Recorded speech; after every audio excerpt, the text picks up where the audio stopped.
Even more teasers of Magic Legends gameplay. MOBAs and Battle Royale games are now working together to take over the world.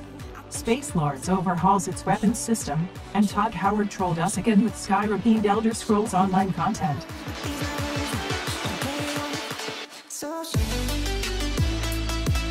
Welcome gamers, I am Grace, James Blonde's personal AI assistant. James Blonde has programmed me to deliver this week's gaming news recap. James's voice has taken heavy damage and needs repair. Regardless, he feels the news must continue.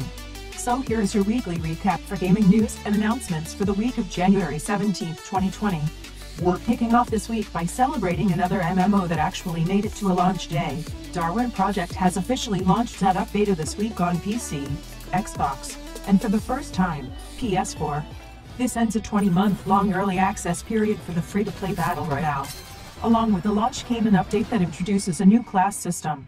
Players can now choose their class specialization by choosing one of 3 pieces of gear: the jet wings, granting the power of flight, the grapple gauntlet, granting a quick gap closer, and the headhunter drone, which actually tracks targets and obeys commands. The game's also updated its shop with new cosmetics and made it easier to buy what you want, if you're buying, that is. Well, last week we got a teaser of Magic Legends gameplay, but this week we've gotten more info about the game and its upcoming beta. The game will offer 5 Planeswalker classes to start, including the Geomancer and the Mind Mage. The Geomancer uses the earth to force enemies into submission with stone and lava, and can use a rock shield to defend themselves. The Mind Mage, on the other hand, uses psychic attacks, telekinesis, and crowd control to manage the battle from afar. Those 2 classes are the first that will be available to play in the game's upcoming beta. Magic Legends has also revealed that spells will draw from a player-made deck at random during real-time combat, that you can choose what path you'll take in the game, and that you can use spell fragments to improve a variety of spells. It's also confirmed that gameplay will either be solo or with up to 2 other players, making a total party size of 3. Magic Legends will debut this year on PC and Xbox One, with PlayStation 4 getting in on the action in 2021. So make sure you sign up for beta. All the details are in the link in the description below. Speaking of well-known fantasy franchises, Todd Howard got us again. The Elder Scrolls Online announced its next year of content will be Skyrim-themed. With the dark heart of Skyrim, this new chapter, called Greymoor, is set to launch in May and June, and introduces 2 new zones: the famous frozen lands of Western Skyrim, and the dark caverns of Blackreach. They will offer a year's worth of content over 4 updates that will span over 30 hours worth of content, including a new 12-player trial and new world events called Harrowstorms. ESO is also getting a new antiquities system which sends players across Tamriel to recover lost artifacts. Of course, there's going to be a lot more to uncover, so stay tuned for further updates. From tundra to desert, Last Oasis showed off a new trailer this week. If you don't remember, Last Oasis calls itself a nomadic survival MMO, where players are out racing the sun after the Earth's rotation stops. This trailer focuses on 3 of the core gameplay themes: build, scavenge, and survive. There's still little new details beyond this footage, but even though I am a simple AI, it's impossible to deny this game looks amazing. Also showing off a new trailer this week is Hunter's Arena Legends, a MOBA mashup with Battle Royale and action RPG flavors thrown in. The game says it will offer MOBA-inspired character classes, solo and team play, combat that features parrying, combos, encounters, and 60-player battlefields. The game will even have dungeon areas with computer-controlled bosses for those willing to team up and try their fate. Hunter's Arena is going to open closed beta sign-ups on Steam later this month. Speaking of MOBAs, Riot continued its promised week of reveals for League of Legends, and there's certainly a lot of stuff to unpack. The team showed off the amazing reworks for Fiddlesticks and Volibear, plus introduced a new champion, Set, who's all about using his fists and apparently goes Super Saiyan when his grit's over 90%. Mecha Kingdoms was revealed as the new event and skin theme, with tons of skins planned. In fact, the devs said they want to make it so that champion mains can count the time since they last got a skin in months, not years. That's a tall order for their R team. There's talk about changes to the rank system in the next season, development around autofill parity, and the promised release of Clash Mode. The reveals also discuss new universe expansions, including Tellstones, a tabletop bluffing game set in the universe, plus new details on teamfight tactics. Seriously, there's a lot to cover, so make sure you check the description below for all the news. Moving on, Spacelords has launched its Epic Forge update this week, which completes a major overhaul to the game's weapons system. 12 new epic weapon properties have been introduced, along with a brand new weapon mod system that has over 40 mods to combine, which can modify any epic weapon property on a weapon. Mods can be bought with a new currency called kill points, which are earned based on the type of enemy players eliminate. Melee has also been rebalanced, with grabs being changed from lethal hits to throw techniques that will cause damage if the enemy hits a wall, and damage from enemies being lowered to account for the changes. There's also a full overhaul of weapon VFX. This is a pretty big update overall, so if you haven't tried out the game in a while, it might be worth taking a look again. World of Warships dropped a new update this week too, adding British heavy cruisers.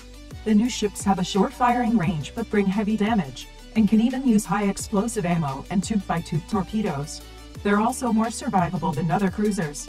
Right now these heavy ships are in early access if you aren't lucky enough to win one from a random bundle from the event shop, but they'll be available via the tech tree come the next patch for everyone. The current event has 36 missions to complete, which also include signals, camouflages, and credit rewards. There's also upcoming Lunar New Year and Arpeggio and Blue Steel events, so you'll be kept plenty busy on the seas. If you need more fantasy in your life, Black Desert Online is getting ready to introduce its newest class, the Guardian. But this week they also teased the Guardian's Awakening, which gives the Guardian a massive flaming polearm to smite her enemies. The Awakening skills will grant her higher AoE damage and control over her standard axe and shield combo. The Guardian arrives in BDO on January 22nd, and her Awakening will hit servers 2 weeks later on February 5th. KurtzPel is also hitting the new year with a big patch that introduces a brand new weapon, the Karma, Fallen Light. This is a long-range magic cannon that doesn't have auto-targeting, meaning that it will shoot exactly where players aim, and it has a magic bullet resource that can be used to power up its skills and attacks. Another set of major changes in KurtzPel comes with its PvP Season 2. There's 5 new maps, and many balance changes have taken place to ensure players can't cheat the queue. But best of all, the game will now reward you based on your highest rank obtained, so you don't have to stress as much over losing rank. The new update also improves the karma system, weapon enhancement, inventory, and much more, so make sure to get all the details in the link below. KOG Games has also launched a major update for Elsword, beginning a series of updates that introduces the Master Class system. This is a new progression system which lets players gain new looks and skills for their characters, plus a special artifact that can also be leveled and grow alongside the player. This week Aura and Laby are unlocked for this special quest, but all characters will be getting theirs unlocked in the months to come.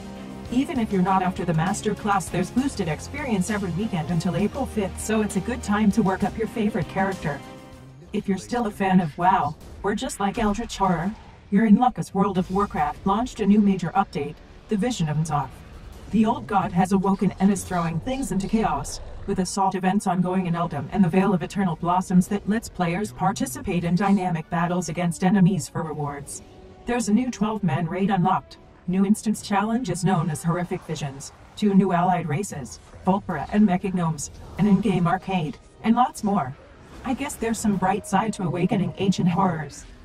Next up in the news, Albion Online's preparing for its new Queens update, and this week offered a developer insight video into its upcoming Hideouts system. This feature will let guilds establish bases out in the wilderness, away from the city, making useful hubs for crafting and other gameplay. These bases take 24 hours to complete and have to be started during battle times, so they are vulnerable to attack during certain times, but have many methods to defend themselves as well. If you're interested in that kind of open-world sandbox PvP, go check out the video linked below. And finally, if you're looking for something new to try this weekend, check out Pandemic Express. As publisher Tiny Build describes it so eloquently, it's like Left 4 Dead, if zombie swarms were player-controlled, on a large map with trains. Yeah, that's definitely a thing. Anyway, it went free to play on Thursday, and all cosmetics can be earned by playing in-game, so head on over to Steam and check out this zany shooter. That concludes all the major news and announcements for this week. For more information on the news topics, check the links provided in the description below. Feel free to discuss the news or even more news in the comments below, and don't forget to like, subscribe, hit the bell icon to get notifications, and share this video. But until next time, humans, that's going to be it for me. I am Grace, James Blonde's AI assistant. See you out there, gamers.